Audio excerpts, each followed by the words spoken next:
በስመ አብ ወወልድ ወመንፈስ ቅዱስ አሐዱ አምላክ አሜን።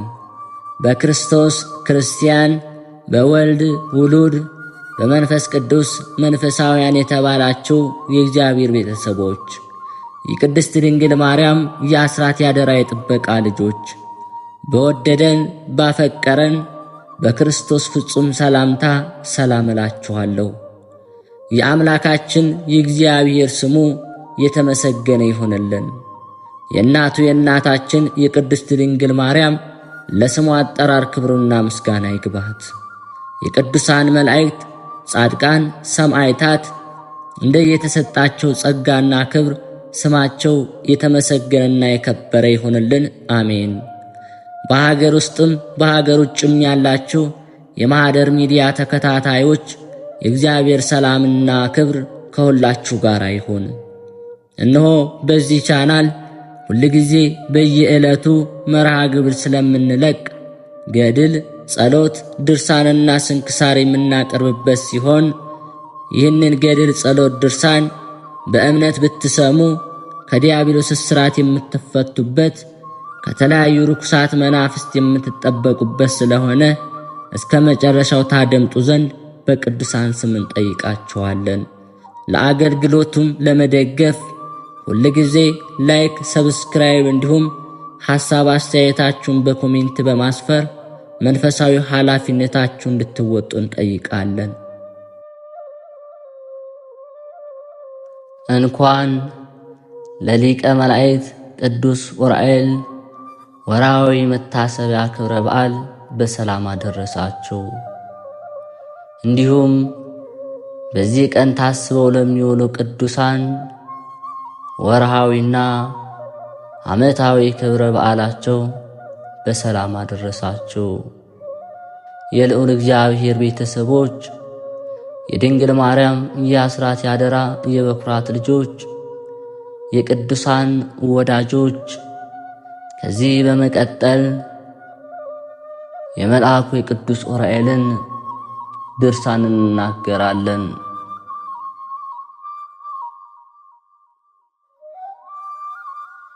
አንድ አምላክ በሚሆን በአብ በወልድ በመንፈስ ቅዱስ ስም እናምናለን። በእውነት ልመናውና በረከቱ ለዘላለም ከወዳጁ ከሕዝበ ክርስቲያን ይሁንና በመጋቢት 22 ቀን የሚነበብ የሚጸለይ የመላእክት አለቃ የቅዱስ ዑራኤል ድርሳን ይህ ነው። ከሃዲዎች ወይም ተንኮለኞች የሚሆኑ 3 ነገሥታት ነበሩ። ስማቸው አንደኛው ሳሮግ በደቡባዊ ክፍል የሚገኝ፣ ሁለተኛው ናምሩድ በምዕራብ ክፍል የሚገኝ፣ ሦስተኛው ሰናኦር የሚባል በአዜብ ክፍል የሚገኝ ነው። እነዚህ 3ቱ ነገሥታት በምድር ላይ ነገሱ። ጠላቶቻቸውን ሁሉ ቀጥቅጠው የገዙና ከሥልጣናቸው በታች ያደረጉ ነበሩ። አንደኛው በደብተራ ሞሎክ ስሙ ሬፋን በሚባል ኮከብ የሚያመልክ፣ ሁለተኛው ሰው በፀሐይ ብርሃን፣ ሦስተኛው ዘብኤል አምሳል በተሠራ ድንጋይ የሚሰግድ ነው። ሕዝቡም የታወቁት ጣዖታትን ተሸክመው ይነሳሉ። የጣዖታትም ስም ዳጎንና ቤል፣ አቴና፣ አጵሎን፣ አቅማንድሮስና ኖ ወረማርዴሮስ፣ ኤራቅሊስና ፌጎር፣ ሚሳቃና ሲድራቅ ይባላሉ። የጣዖታቱ አገልጋዮች አምላካቸው ጣዖቱ ይቅር እስኪላቸው ድረስ የፈቀዱትን ሁሉ ይለምናሉ። ግማሾቹ አውራስና ናዝሬት፣ አጣሪዮ፣ ሄልያሴፍ፣ ደብራንና ሄልዶን እያሉ ስማቸውን በመጥራት ለኮከቡ ስዕል ይሰግዳሉ። ጠንቋዮች ወይም ሟርተኞች ከሰናዖር ሰዎች ላይ የእግዚአብሔር መቅሰፍት እስኪወገድላቸው ድረስ ይጮኻሉ። ከዚህ በኋላ ውስጧ በወርቅ ቀለም የተጻፈ ቁልፏም በመልአኩ በዑራኤል እጅ የተዘጋ አንዲት ደብዳቤ ከሰማይ ወደ ምድር ወደቀች። ያችን መጽሐፍ ገልጦ ለማየት የሚቻለው አልነበረም። የሰናዖር የናምሩድ ሰዎች ሁሉ ገልጠው ለማየት ባለመቻላቸው ግምጃ ቤት ውስጥ አኖሯት። 3 ዓመት ከ8 ወር ተቀመጠች። ከዚህ በኋላ ናምሩድ እግዚአብሔር ወደማያውቁ ወደ ሰናዖርና ወደ ሳሮግ አወዳደቋ በተመሳቀለ ጎዳና ወይም በሜዳ ሆኖ ሳለ መልእክቷ ለማንኛውም ወገን ያልሆነችው ሕዝቡም አግኝተው እንዴት እንዳነሷት መልእክተኛውን ላከ። ሰናዖርና ሳሮግ ይህንን ነገር ሰምተው እርስ በርሳቸው ይህ ነገር ምንድነው? የረቀቀው እጹብ ድንቅ ነገር ተባባሉ። ሰናዖርም ወደ ናምሩድ የዚያች መጽሐፍ ሁኔታዋንና ማኅተሟን እንያት ዘንድ ላክልን ሲል ልጆቹን ላከ። ልጆቹም ይህንን በነገሩት ጊዜ ያች መጽሐፍ አሽጎ ለአንድ መልእክተኛ ሰጠው። መልእክተኛውም የሰናዖር ሰዎች በዓል አድርገው ዘፈን ከሚዘፍኑበትና ከሚጫወቱበት ቦታ ወስዶ ያችን መጽሐፍ ሰጣቸው።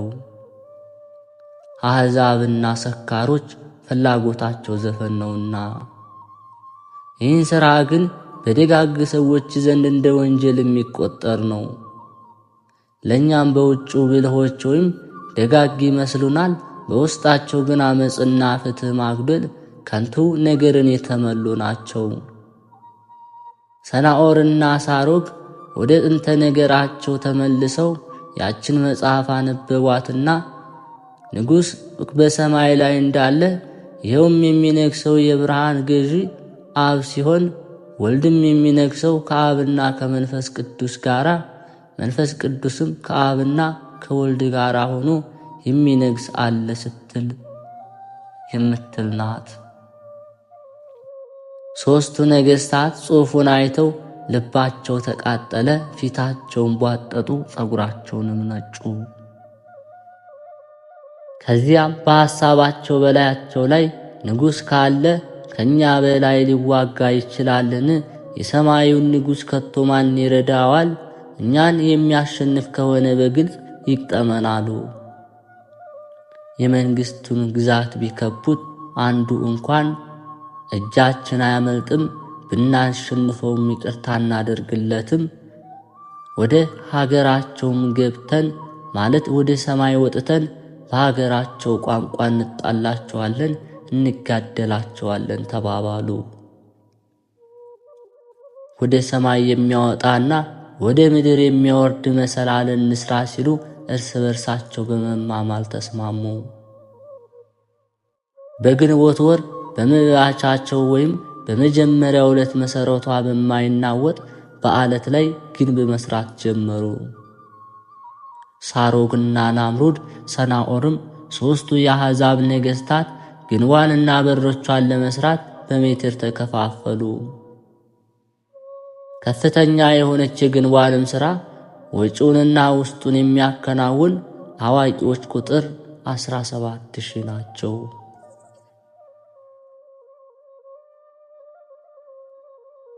እንጨት እየቆረጡ በልክ በልክ ለማዘጋጀት የተመረጡ አዋቂዎችም ከሆኑት ከሴት ልጆች ወገን 20,000 ናቸው።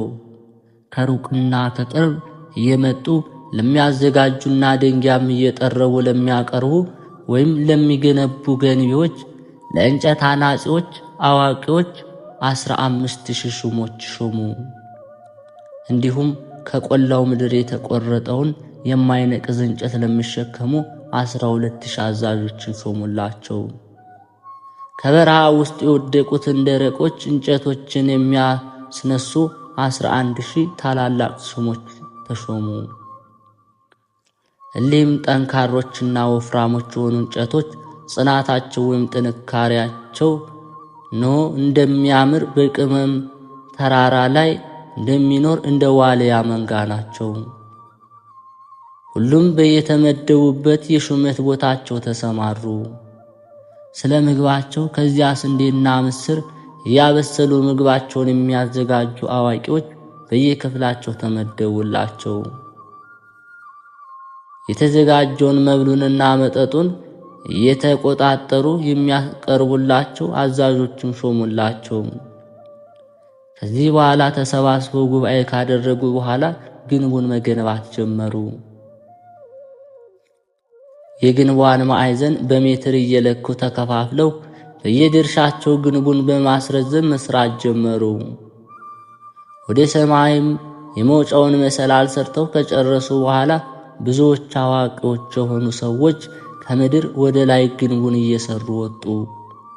ግንብ ገንብቶ ከምድር ወደ ሰማይ ለመውጣት ያሰበ ወይም የተመኘ ከነሱ በቀር ማን ነው?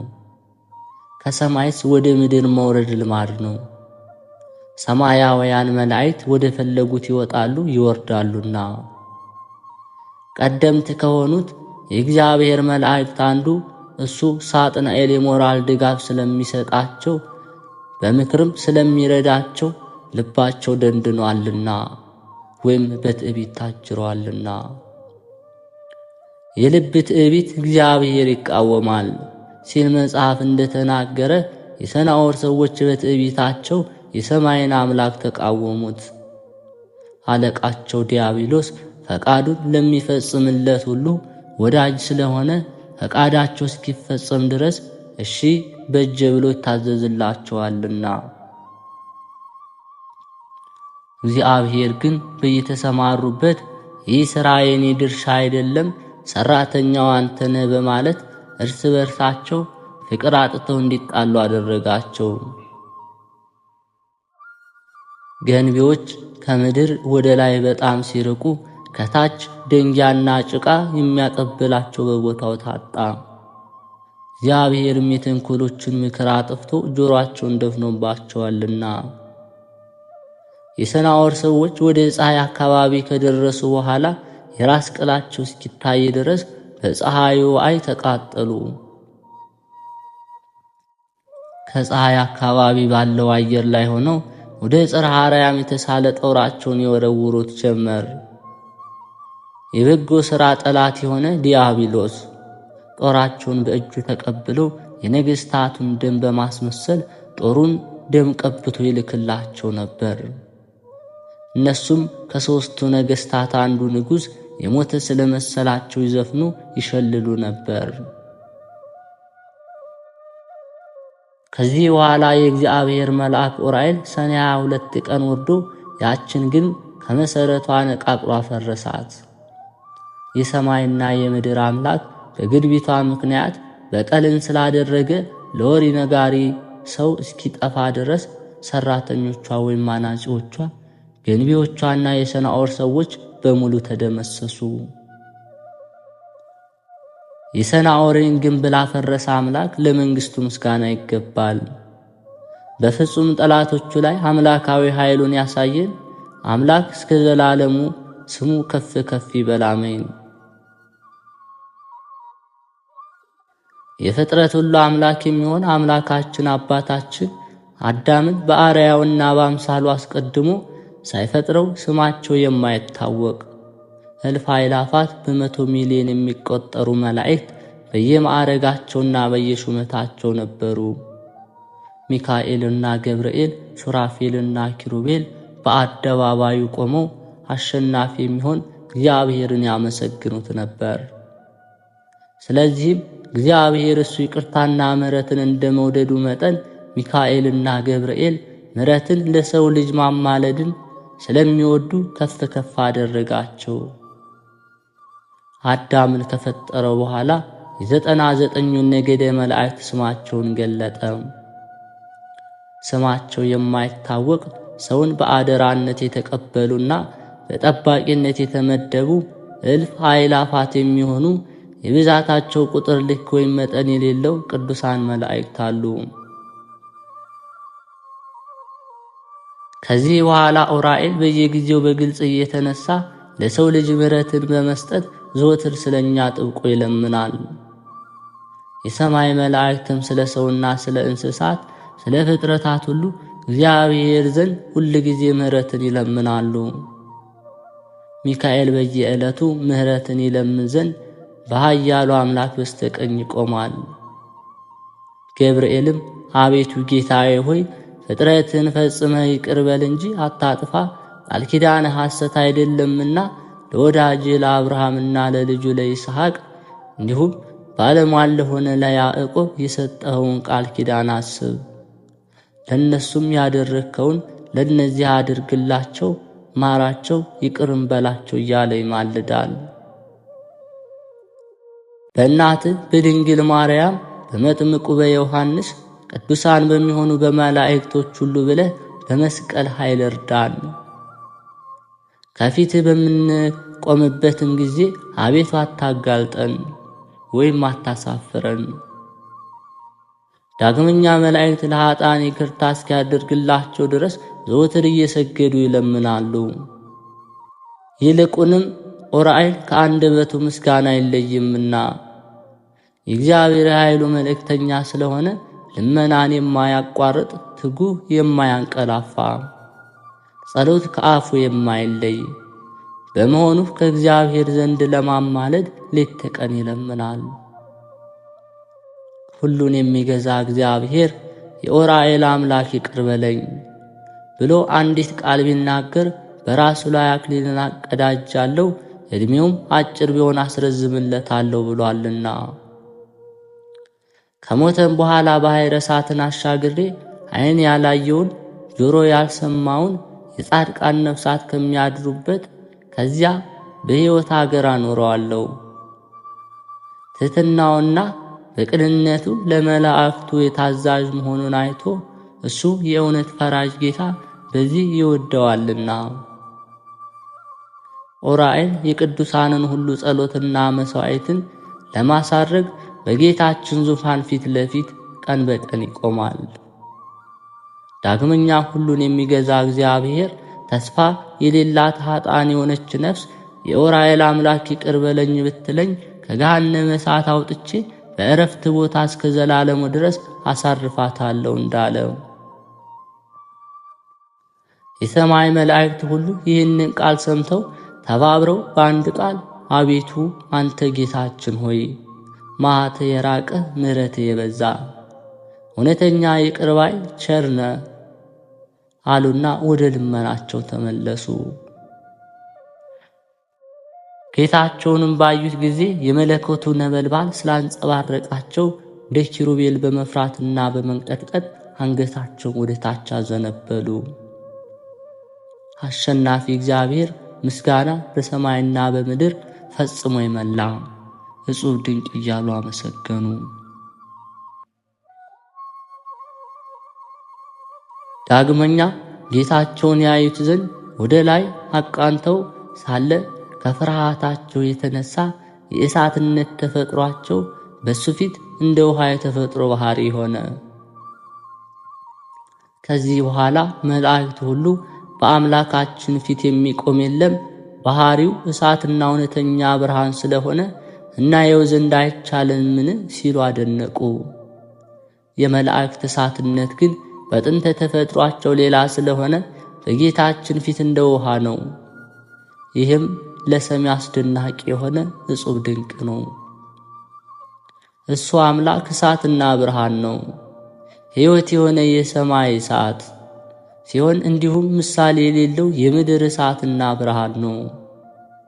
መላእክት ሁሉ በአንድነት የመለኮቱን ሕልውና ወይም አኗኗሩን ጥንታዊ የሆነ የሦስትነቱን አካላት ስለገለጸልን ለአብ ለወልድ ለመንፈስ ቅዱስ ምስጋና ይገባል አሉ። ምስጋና የተመሉና ሁለንተናቸው ግርማን የሆኑ እነሱ ለየራሳቸው ሊታዩ አይቻልም።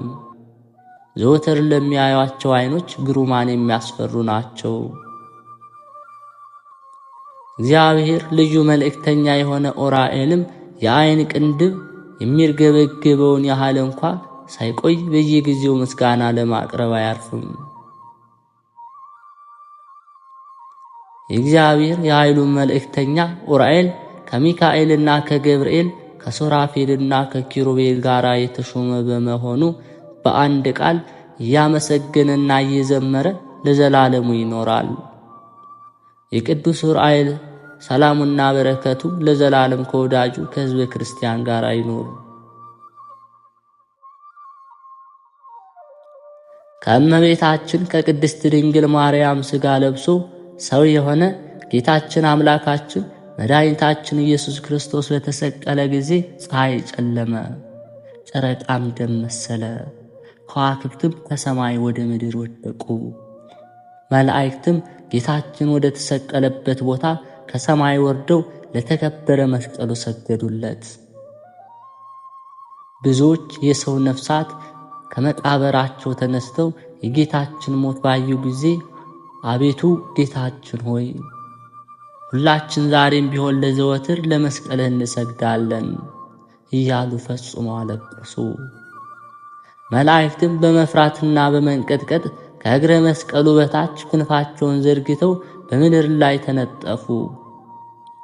ያን ጊዜ መልአኩ ዑራኤልን ሰይፉን ይዞ መጣና ምድሪቷን ሊያጠፋት ቢወድም የአብ ምሕረቱ፣ የወልድ ትዕግስቱ፣ የመንፈስ ቅዱስ ቸርነቱን ላከላቸው።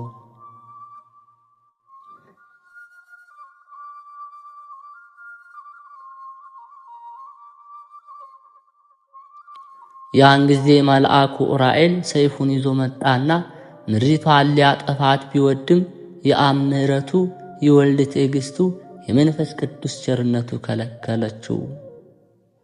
ይህ የተሰቀለው አምላኩና የፍጥረት ሁሉ አምላክ በመሆኑ ይህን ዓለም ለማጥፋት ተቆጣ ወይም በቁጣ ተነሳ። ዑራኤል ማለት ይቅር ባይ ትዕግስተኛ፣ ሚካኤል ማለት ድንቅ ነገር፣ ገብርኤል ማለት የእግዚአብሔር ልጅ ማለት ነው። የሰማይ መላእክት ሁሉ ከምድር እስከ ሰማይ ክንፋቸውን ዘርግተው በመፍራትና በመንቀጥቀጥ የመስቀሉን አካባቢ ዙሪያ በውስጥም በውጭም ክንፍ ለክንፍ ገጥመው መሏት። የአይሁድን ስድብና ውርደትን የታገሰ ስለ ሰው ፍቅር ለእኛ ብሎ የታመመና የሞተ በጌታችን መስቀል ፊት መላእክት ወደ ኋላቸው ወደቁ። 6 ሰዓት በሆነ ጊዜ ፀሐይ ጨለመ፣ ጨረቃም ደም መሰለ፣ ከዋክብትም ከቦታቸው ወደቁ። የአይሁድም ፋሲካ ጨለመ ሆነ። ከዚህ በኋላ ሆምጣጣ ሐሞት ጋር ቢያጠጡት ጠምሶ እንቢ አለ። ኤሎሄ ኤሎሄ አለ። ትርጓሜውም አምላኬ ለምን ተወኝ ማለት ነው። ከቀኑ 6 ሰዓት በሆነ ጊዜ አባቱ የልጁን ጩኸት ሰምቶ ሕሊናው ራራ። በልጁ ምክንያት ይህችን ዓለም ሊያጠፋት ወደደ። ዳግመኛም አባት ሆይ ይህንን ሥራ ከሚሰሩት ባለማወቅ ስለሆነ ይቅር በላቸው እያለ ወደ አባቱ ወደ እግዚአብሔር አብ ጸለየ ወይም ለመነ። ይህንንም በመናገሩ ከአይሁድ ወገን ጥቂቶቹ አመኑበት። 9 ሰዓት በሆነም ጊዜ ኢየሱስ በቃሉ ጮኸና ነፍሱን ከሥጋው ለያት። ያን ጊዜ 500 ባልደረቦች የተባሉት ምውታን ከመቃብራቸው ተነስተው አምላክነቱን መሰከሩለት። እልፍ አእላፋት ይጋርዱለታል።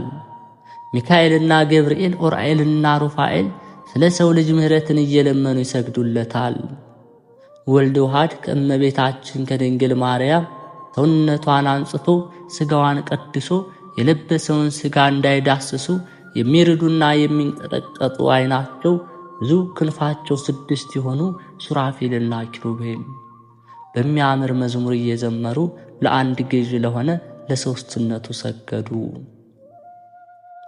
ከእመቤታችን ከድንግል ማርያም በለበሰው ሥጋ ታመመ፣ ሞተ። በመቃብርም ውስጥ 3 ቀንና 3 ሌሊት አደረ። ፀሐይ ከመግባቷ ወይም ከመጥለቋ በፊት ከአይሁድ ወገን የሚሆን አንድ ወታደር መጥቶ ቀኝ ጎኑን በጦር ወጋው። ስለ አዳም ጥምቀትና ስለ ሁላችን ሕይወት በቀኝ ጎኑ ደምና ውሃ ፈሰሰ። መልአኩ ዑራኤልም የአምላካችን የጌታችን ደም በብርሃን ጽዋ ተቀብሎ መጋቢት 27 ቀን በብርሃን መነሳንስ በመርጨት ዓለምን ሁሉ ባረከ ቀደሰ። የፍጥረት ሁሉ አምላክ ለሆነ ለፈጣሪያችን ዛሬም ዘወትርም እስከ ነፍሰ ቅታ ድረስ ከዚያም በኋላ ለዘላለሙ ለሱ ምስጋና ይገባል። አሜን። ጸሎትና በረከቱ ከወዳጁ ከሕዝበ ክርስቲያን ጋር ለዘላለም ይሁንና የመላእክት አለቃ ቅዱስ ዑራኤል ያደረገው ተአምር ነው። እጁ ሽባ የሆነና ለዘወትር ጋኔን የሚጥለው አንድ ሰው ነበር። ከዕለታት በአንድ ቀን ኤጲስቆጶሱ ደቅስዮስ በተጨማሪ ያከበረው ሌላ በዓል ስለነበር በመላእክት አለቃ በቅዱስ ዑራኤል በዓል ቀን አምላክን የወለደች እመቤታችን ወደ ድንግል ማርያም ቤተ ክርስቲያን ሄደና ገባ። በሽተኛውም ከቅዱስ ዑራኤል ስዕል በታች በጉልበቱ ተንበርክኮ እየሰገደ ስለ በሽታው ስለ ድካሙ ብዛት በጣም ያለቅስ ነበር። ያን ጊዜ ቅዱስ ዑራኤል በታላቅ ግርማ ሆኖ ሰይፉን በእጁ እንደያዘ መጣ። ጋኔኑን ባየው ጊዜ ፈርቶ ደነገጠና በምድር ላይ ወደቀ። ቅዱስ ዑራኤልም ጋኔኑ ይዞ በግልጥ ገረፈው፣ ደበደበው። ትንሽ ቆይቶም ከእንግዲህ ወዲህ ይህን ሰው ታሰቃየው ዘንድ ሁለተኛ ትመለሳለህን አለው።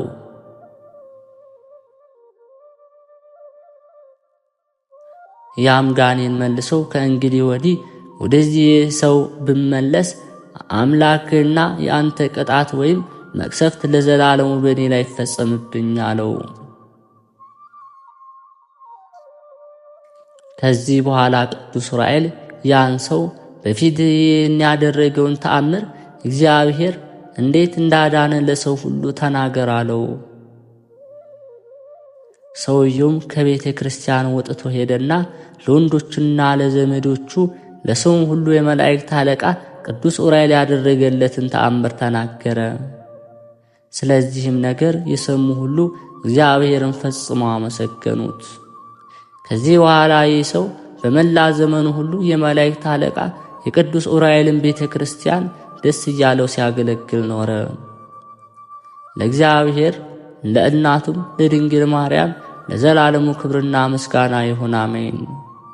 የቅዱስ ዑራኤል ጸሎትና ረዳትነቱ ለዘላለም ከወዳጁ ሕዝበ ክርስቲያን ጋር ይኑር፣ አሜን።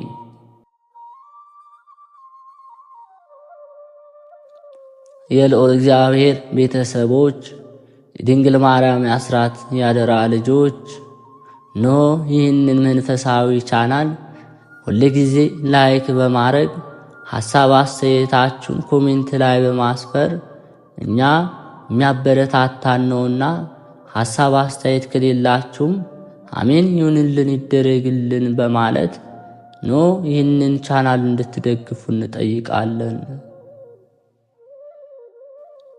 ከዚህ በመቀጠልም የዕለቱን ስንክሳር እናነባለን።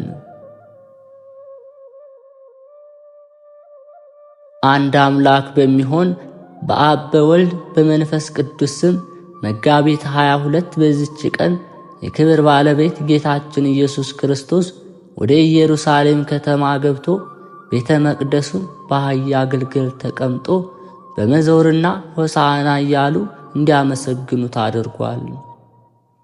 ይህም ስለ እርሱ እያንዳንዳቸው በዘመናት ነቢያት የተናገሩት ትንቢት ይፈጸም ዘንድ ነው። ያዕቆብም በክርስቶስ ስለተመሰለው ስለ ልጁ ይሁዳ አህያው በዘይት እንጨት ላይ ያስራል፣ ውርንጭላውም በወይን አረግ አለ። ዘካርያስም የጽዮን ልጅ አትፍሪ፣ ኖ ንጉሥሽ በአህያ ግልገል ተቀምጦ ይመጣል አለ። ኢሳይያስ ንጉሥሽ ጻድቅ የዋህ የሆነ ይመጣል፣ ዋጋውም ከእርሱ ጋር ነው፣ ሥራውም በፊቱ የተገለጠ ነው፣ በአህያ ግልገል ላይም ይቀመጣል አለ። አብርሃምም የሰሌን ዝንጣፊ ይዞ መሠዊያውን በዞረ ጊዜ ይህች ዕለት ተላ ደስታ የሚደረግባት የእግዚአብሔር በዓል ብሎ ጠራት። ዳዊትም ከሕፃናትና ከልጆች አንደበት ምስጋናን አዘጋጀ አለ። ሰሎሞንም የሕፃናት አንደበታቸው የተቃናች ሆነች አለ። ሁለተኛ ልጆችና ሽማግሌዎች በኢየሩሳሌም ይጫወታሉ፣ ምርኩዛቸውም በእጃቸው ውስጥ ነው አለ። ደግሞ መትከያዎችን አስፍተሽ ድንኳኖችን ዘርጊ ያለም አለ። ይህንን የትንቢት ነገር ለመፈጸም በከበረ ወንጌል እንደተጻፈ ጌታ በአህያዋና በውርንጭላዋ ላይ ተቀምጦ ወደ ኢየሩሳሌም ገባ። ወደ ኢየሩሳሌም ሊገባ በቀረበ ጊዜ የደብረ ዘይት አጠገብ ከምትሆን ቤተ ፋጌ ደረሰ። ደብረ ዘይት ወደሚባል ቢታንያ በደረሰ ጊዜ ከደቀ መዛሙርቱ ሁለቱን ላከ። ወደፊታችሁ ወዳለ ሀገር ሂዱ፣ በገባችሁም ጊዜ ሰው ያልተቀመጠበት የአህያ ግልገል ታገኛላችሁ፣ ፈትታችሁ አምጡልኝ። ለምን ትፈቱልኛላችሁ የሚል ሰው ቢኖር ጌታው ይሻዋል በሉ። የተላኩትም በሄዱ ጊዜ እንደነገራቸው አገኙ። የአህያውም ግልገል ፈቱ። ጌቶቹም ለምን ትፈታላችሁ ቢሏቸው ጌታው ይሻዋል አሉ። ወደ ጌታ ኢየሱስም ይዘውት ሄዱ። ልብሳቸውን በአህያው ግልገል ላይ ጎዘጎዙ፣ ጌታንም አስቀመጡት። ቅጠል ቆርጠው በመንገድ ላይ የጎዘጎዙ ብዙዎች ናቸው። ልብሳቸውንም በመንገድ ላይ ያነጠፋሉ። በፊትም በኋላ ይሄዱ የነበሩት በእግዚአብሔር ስም የሚመጣ የተባረከ መድኃኒት ነው ብለው አሰምተው ተናገሩ። ኖ እግዚአብሔር መንግሥት የምትመጣ የአባታችን የዳዊት መንግሥትም የተባረከች ናት። ጌታ ኢየሱስም ወደ ኢየሩሳሌም ቤተ መቅደስ ገባ። ሕዝቡ ሁሉ አዩት። በመሸ ጊዜ ከ12ቱ አርድእት ጋር ወደ ቢታንያ ወጣ። በነጋውም ከቢታንያ በወጣ ጊዜ ተራበ። በሩቅም ቅጠል ያላትን በለስ አየ። በእርሷ ፍሬ ያገኝ እንደሆነ ሊያይ ሄደ። ወደ እርሷም በደረሰ ጊዜ ከቅጠል ብቻ በቀር ያገኘው የለም፣ የበለስ ወራቱ አልነበረምና። ለዘላለም ካንቺ ፍሬ የሚበላ አይኖር አላት። ደቀ መዛሙርቱም ሰሙ። ወደ ኢየሩሳሌም ደርሶ ወደ ቤተ መቅደስ ገባ። በምኵራቡ ግቢ የሚገበያዩትን ያስወጣ ጀመረ። የለዋጮችንም ሰደቃቸውን ገለበጠ፣ ርግብ የሚሸጡንም ወንበራቸውን። ወደ ምኵራብ ለንግድ ገንዘብ ይዘው እንዳይገቡ ከለከለ። ቤቴ ለአሕዛብ ሁሉ የጸሎት ቤት ይሁን የሚል ጽሑፍ ያለ አይደለምን? እናንተ ግን የሌቦችና የወንበዴዎች ዋሻ አደረጋችሁት ብሎ አስተማራቸው። ዮሐንስም እንዲህ አለ። አልዓዛርን ከሙታን አይቶ ካስነሳው በኋላ በነጋውም ሆለ በዓል የመጡ ሰዎች ጌታችን ኢየሱስ ክርስቶስ ወደ ኢየሩሳሌም እንዲመጣ በሰሙ ጊዜ የሰሌን ዛፍ ዝንጣፊ ይዘው ከኢየሩሳሌም ፈጥነው ወጡ።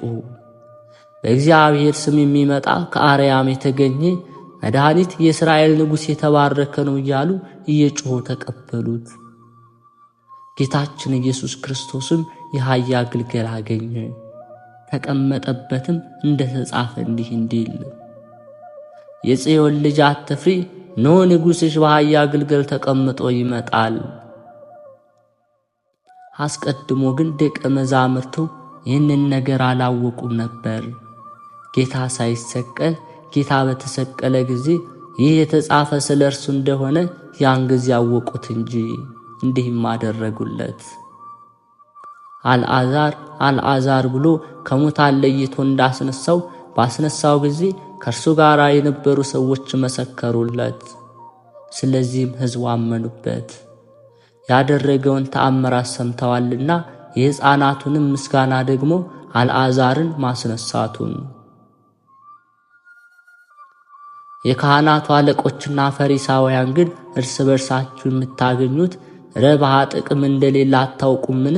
እነሆ ሰው ሁሉ አመነበት አሉ። ማቴዎስና ማርቆስ የሰሌንን ነገር አላወሱም። ሌሎች ከእንጨቶች ቅጠሎች እየቆረጠ በመንገድ ውስጥ ጎዘጎዘው አሉ እንጂ። ሉቃስም ቅጠልን ወይም ሰሌንን አላወሳም። ሲሄዱ ልብሳቸውን በመንገድ ላይ ይጎዘጎዙ ነበር እንጂ። ዮሐንስ ግን ለብቻው ከኢየሩሳሌም ከሰሌን ዛፍ ዘንባባ ቆርጠው ያዙ አለ። ሰሌንም በኢየሩሳሌም አልነበረም። ጌታችን ሕፃን ሆኖ ሳለ ወደ ግብፅ በወረደ ጊዜ ከእናቱ ቡሩክት ቅድስት ከሆነች ከእመቤታችን ድንግል ማርያም ጋር እስሙናይን ከሚባል ሀገር ደረሱ። ከዚያም ሰሌን አገኙ። ጌታችንም ከስራዋ ተነቅላ ሄዳ በደብረ ዘይት ላይ እንድትተከል አዘዛት። ያን ጊዜ ወደ የአየር ወጥታ በረረች። ሄዳም በዚያ በደብረ ዘይት ተተከለች። ከእርሷም ወስደው የክብር ባለቤት ነው ጌታችንና መድኃኒታችን ኢየሱስ ክርስቶስን ተቀበሉት። ጌታችንም የሆሳዕናን ዑደት ባሳየ ጊዜ የአይሁድ ወገን ቅናት ያዛቸው። በሚገድሉት ገንዘብ ምክንያት ፈለጉ። ለእርሱም ምስጋና ይሁን፣ በእኛም ላይ ይቅርታና ቸርነቱን ይደረግልን ለዘላለሙ አሜን።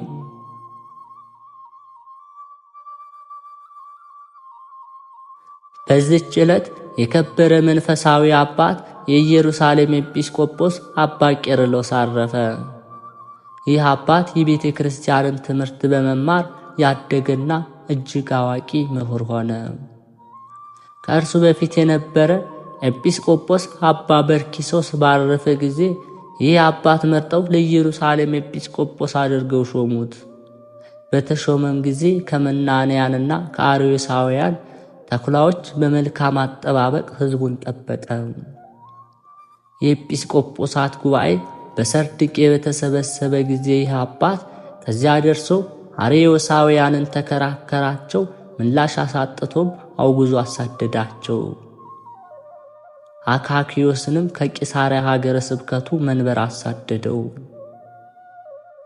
አካክዮስም ወደ ታናሹ አርዮሳዊ ወደ ሆነው ቆስጠንጢኖስ ሄዶ ከማኅበሩ ስለደረሰበት ውግዘትና ስደት ይልቁንም ከዚህ አባት ቄርሎስ የደረሰበትን በመናገር ከሰሰው። ስለዚህ አርዮሳዊ ንጉሥ ይህ አባት ከኢየሩሳሌም አሳደደው። ሌሎችንም ብዙዎች ኤጲስቆጶሳት ከሀገረ ስብከታቸው ከመንበራቸው አሳደዳቸው። ይህም አባት ቄርሎስ ወደ ተርሴስ ከተማ ሄዶ ከሀገሩ ኤጲስቆጶስ ከስልዋኖስ ጋር ተገናኘ። እርሱም ተራደው ጥቂት ቀኖችንም ከእርሱ ጋር አስቀመጠው።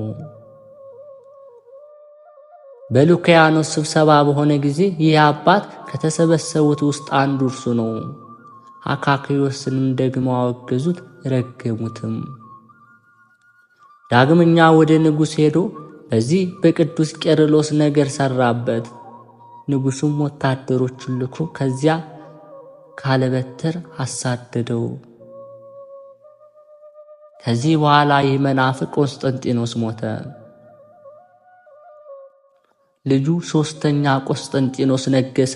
ይህም አባት ከተሰደደበት ወደ መንበረ ጵጵስናው መለሰው። አባቱ ያሳደዳቸውን ኤጲስቆጶሳት ሁሉንም መለሳቸው። ይህም አባት የተረፈውን ዘመን በሰላምና በጸጥታ ኖረ። ታላቁ ቴዎዶስዮስም በነገሰ ጊዜ ስለ መቅዶንዮስ፣ ስለ ሰባልዮስና ስለ አቡልናርዮስ በቁስጥንጥንያ 150 ኤጲስቆጶሳትን በአንድነት ሰበሰበ። ይህም አባት በጉባኤው ውስጥ አንዱ እርሱ ነበር። መናፍቃን መመለስን እምቢ ባሉ ጊዜ ከወገኖቹ ጋር ረገማቸው፣ አውግዞም ለያቸው። ሃይማኖትን ያቀኑ 318ቱ በሰሩት በጸሎተ ሃይማኖት ላይ ለመንግሥቱ ፍጻሜ የለውም ከሚለው ቀጥሎ እንዲህ የሚል ጨመረ። የባሕሪ ገዥ በሚሆን በሚያድን በመንፈስ ቅዱስ እናምናለን። ከአብ የተገኘ ከአብ ከወልድ ጋር እንሰግድለት እናመሰግነውም በነቢያት አድሮ ተናገረ ነው። ሐዋርያት ተሰብስበው አንድ ባደረጓት ከሁሉም በላይ በምትሆን ክብርት ንጽሕት ልዩ በምትሆን በአንዲት ቤተ ክርስቲያን እናምናለን። ኃጢአት በሚሰረይባት በአንዲት ጥምቀት እናምናለን። የሙታንን መነሳት ተስፋ እናደርጋለን፣ የሚመጣውንም የዘላለም ሕይወት። ከዚህ በኋላ ይህ አባት በመንፈስ ቅዱስ ተቃኝቶ ብዙ ድርሳናትና ተግሣጻትን ደረሰ። ሁለተኛው ስለ ጸሎተ ሃይማኖትና ስለ ትርጓሜው ሌላ በውስጡ 18 ያህል ድርሳን ያለው መጽሐፍ ደረሰ። እርሱም ጥበብና ዕውቀትን ሁሉ የተመላ እጅግ የሚጠቅም ነው። በጵጵስናው መንበር 33 ዓመት ከኖረ በኋላ በሰላም አረፈ። በጸሎቱ የምትገኝ በረከቱ ከእኛ ጋር ለዘላለም ትኑር አሜን።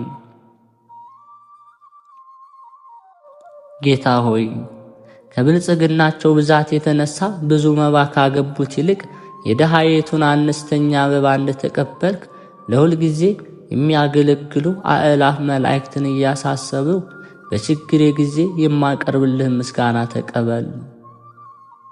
እናንተም ቅዱሳን ነቢያት፣ የወንጌል ሰባኪያን ሐዋርያት፣ ሰማዕታትና ጻድቃን፣ ትጉሃን መላእክት፣ ፍጹማን ደናግል እንዲሁም ደጋጎች መነኮሳት ሆይ ልጅ አዋቂ ሳይለይ የምንሰበሰብበትን የጉባኤ ቦታ ባርኩ። ይህ መጽሐፍ ወረቀት አዘጋጅቶ ብራና ደምጦ የጻፈውና ያጻፈው የተረጎመውን ቃሉን ንባቡን በእርጋታ መንፈስና በተመስጦ ሕሊና ያዳመጠ በደለኛን ሁሉ የምታስተምር የጌታ እናቱ ድንግል ማርያም ጸሎት ኢየሱስ ክርስቶስ በአንድነት ይማረን፣ አሜን። የእግዚአብሔር ቤተሰቦች አምላካችን እግዚአብሔር ከቅዱስ ዑራኤል በረከትና ረድኤት እንዲያሳትፈን በተሰጠውም ቃል ኪዳን እንዲጠብቀን በዚህ ዕለት ታስበው የሚውሉ ቅዱሳንም በረከትና ረድኤታቸው እንዲያሳትፈን አምላካችን እግዚአብሔር እንዲህ እያልን እናመስግነው። አባታችን ሆይ በሰማያት የምትኖር፣ ስምህ ይቀደስ፣ መንግሥትህ ትምጣ፣ ፈቃድህ በሰማይ እንደሆነች እንዲሁም በምድር ላይ ትሁን። የዕለት እንጀራችንን ስጠን ዛሬ፣ በደላችንም ይቅር በለን እኛም የበደሉን ይቅር እንደምንል፣ አቤቱ ወደ ፈተናም አታግባን ከክፉ ሁሉ አድነን እንጂ መንግሥት ያንተ ናትና ኃይል፣ ክብር፣ ምስጋና ለዘላለሙ አሜን። እመቤታችን ቅድስት ድንግል ማርያም ሆይ በመልአኩ በቅዱስ ገብርኤል ሰላምታ ሰላም እንልሻለን። በሐሳብሽ ድንግል ነሽ፣ በሥጋሽም ድንግል ነሽ። አሸናፊ እግዚአብሔር እናት ሆይ ሰላምታ ላንቺ ይገባሻል። ከሴቶች ሁሉ ተለይተሽ አንቺ የተባረክሽ ነሽ፣ የማኅፀንሽ ፍሬ የተባረከ ነው። ጸጋን የተሞላሽ ቅድስት ሆይ ደስ ይበልሽ፣ ልዑል እግዚአብሔር ከአንቺ ጋር ነውና ከተወደደው ልጅሽ ከጌታችን ከመድኃኒታችን ከኢየሱስ ክርስቶስ ዘንድ ይቅርታና ምሕረትን ለምኝልን ኃጢአታችንም ያስተሰርይልን ዘንድ ለዘላለሙ አሜን። የአብ ጸጋ፣ የወልድ ቸርነት፣ የመንፈስ ቅዱስ አንድነት፣ የድንግል ማርያም አማላጅነት፣ የቅዱሳን ተራዳኢነት ከሁላችን ጋር ይኖር ለዘላለሙ አሜን።